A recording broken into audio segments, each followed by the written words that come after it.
Je pense à la Belgique, à l'Allemagne et évidemment le Royaume-Uni travaillent de concert avec la France. Effectivement, au sein même de nos administrations, il y a un besoin de coordination plus forte. C'est-à-dire qu'aujourd'hui, la lutte contre l'immigration irrégulière, elle est dispersée, donc on dirait explosée entre un certain nombre de services qui dépendent de ministères différents. Il y a évidemment la police aux frontières qui dépend du ministère de l'Intérieur. Pour un certain nombre de points de passage frontaliers secondaires, il y a les douanes qui sont gérées par Bercy. Il y a évidemment le Quai d'Orsay aussi qui pilote un certain nombre de choses, notamment dans les aéroports des pays de départ.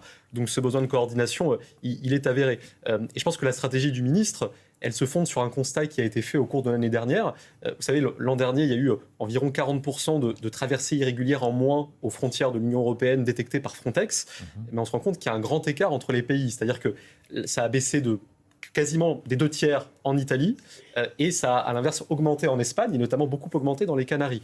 À quoi ça tient? C'est essentiellement les mêmes migrants qui viennent des mêmes pays, les mêmes réseaux de passeurs, mais les réseaux de passeurs ont un comportement rationnel, c'est-à-dire qu'ils réagissent aux signaux et aux contre-signaux de fermeté ou de fermeture ou d'ouverture plus large. Il se trouve que le gouvernement italien a pris un certain nombre de mesures pour lutter plus drastiquement contre l'immigration irrégulière.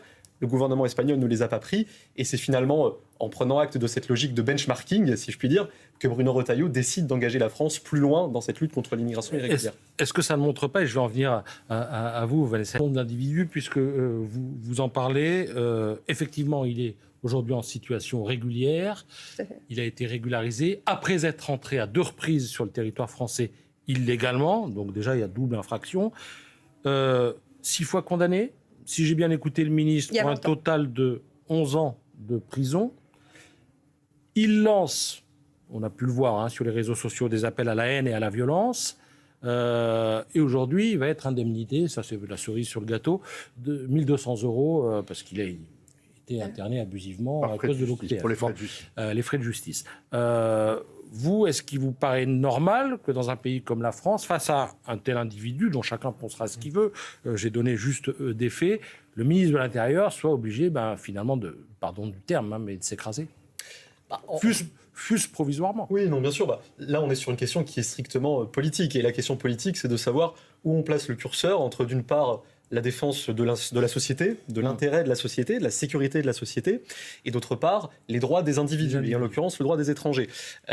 Et quel que soit ce qui aboutira de la demande de réexamen formulée par le tribunal administratif sur ce dossier, il est probable que cet influenceur, Doualem, ne sera pas expulsé au bout du compte, parce que ça a été très bien dit à l'instant, il a développé en France des liens qui s'apparentent à ce que la Convention européenne des droits de l'homme, dans son article 8, appelle la vie privée et familiale. Il a 2 enfants français, il est marié à une Française, qui rendent très difficile l'éloignement de ce profil-là.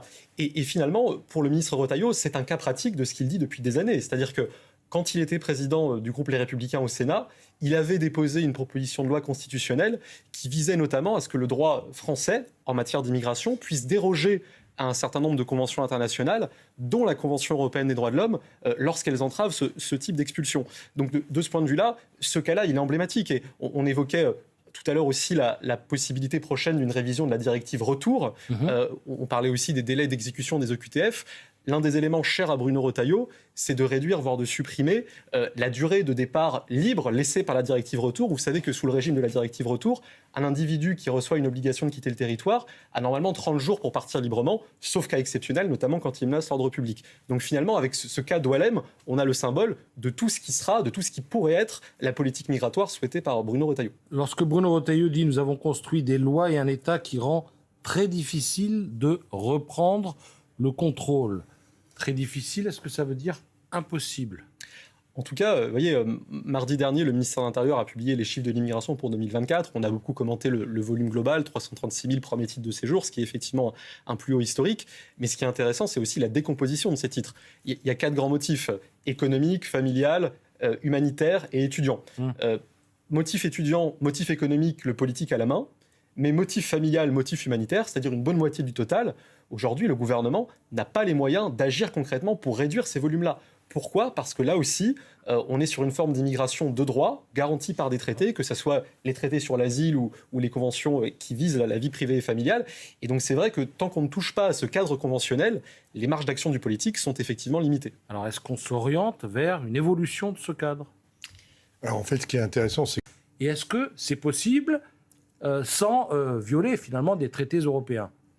En l'occurrence, ça contredirait la jurisprudence constante de la Cour de justice de l'Union européenne depuis plusieurs décennies. Mais ce que dit le ministre Retailleau, notamment sur la durée de rétention, ça peut se faire à droit européen constant. C'est-à-dire que la directive retour aujourd'hui permet d'aller jusqu'à 18 mois de rétention administrative pour les étrangers en situation irrégulière qu'on souhaite éloigner.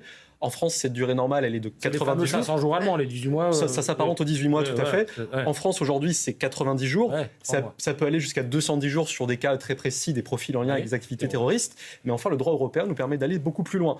Et si on met le droit européen dans le contexte global du monde démocratique, il y a un certain nombre de pays occidentaux dans lesquels la durée de rétention administrative n'a pas de limite temporelle. C'est le cas au Royaume-Uni, c'est le cas aux États-Unis, c'est le cas en Australie, qui sont des pays démocratiques.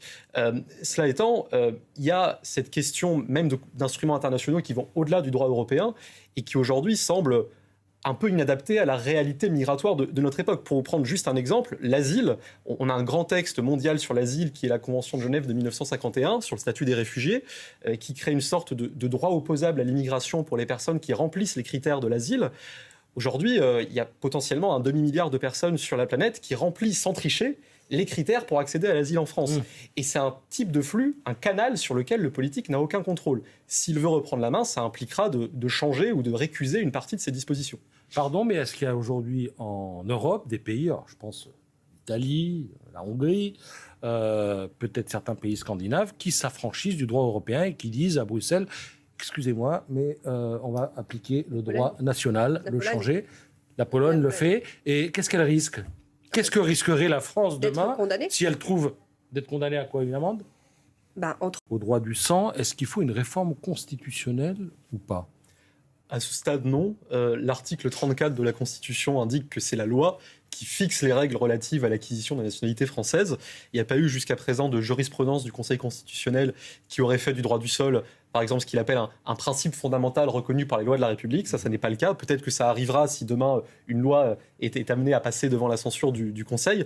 En tout cas, on évoquait toutes les contraintes juridiques sur bien des sujets en matière d'immigration. En matière de nationalité, le politique, pour l'instant, est assez libre. C'est-à-dire que le droit de l'Union européenne ne nous impose rien ou quasiment rien en la matière. Le droit de la Convention européenne des droits de l'homme non plus. Il y a dans l'Union européenne des régimes de nationalité très différents. Par exemple, en Italie, il n'y a pas de droit du sol. Il y a ce qu'on appellerait chez nous le droit du sang, qui est en fait plutôt un droit de la filiation, parce que c'est évidemment pas biologique. Est italien l'enfant né d'un père ou d'une mère italienne. Donc dans le cadre européen, on est assez libre. En termes de volume, peut-être, depuis l'an 2000, on a 3 millions de personnes qui ont acquis la nationalité française, dont 700 000 par ce qu'il est convenu d'appeler le droit du sol. Et ce qui pose question dans la sphère politique, c'est le caractère d'automaticité, finalement. C'est cette idée d'une acquisition de plein droit, sans que ne soient vérifiés des critères d'intégration qui pourraient être fixés par la loi et qui sont par ailleurs vérifiés pour d'autres types d'acquisition de nationalité. Je pense notamment à la naturalisation par décret, qui est le cas le plus fréquent, où là, l'administration vérifie un certain nombre de conditions finalement d'acculturation et d'insertion dans la communauté nationale.